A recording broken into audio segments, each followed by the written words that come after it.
Good morning children. Today in this video, I'll explain you one example in which we'll be using the decision box. So, see the question. The question is, draw a flowchart to check whether the number is divisible by 5 or not.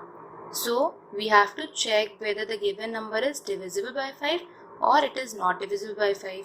So, the first step should be the start. See, start is written here.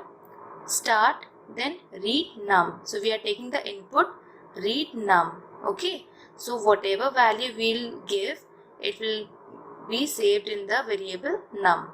Now we are going to check whether the number which we have taken as input is divisible by 5 or it is not divisible by 5. So here we will not use divide sign. We are using modulus operator. Means modulus will give us the remainder. So if the number is divisible by 5 and the remainder is 0 is equal to 0, it means it is completely divisible. So if it is completely divisible and the remainder is 0, yes, then display divisible by 5. It means the number is divisible by 5 and go to stop. Okay.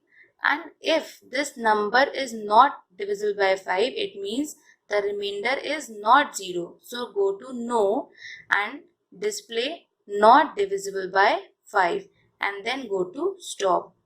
Okay. So children, as you can see in this, these flow lines are used to represent the flow of the program.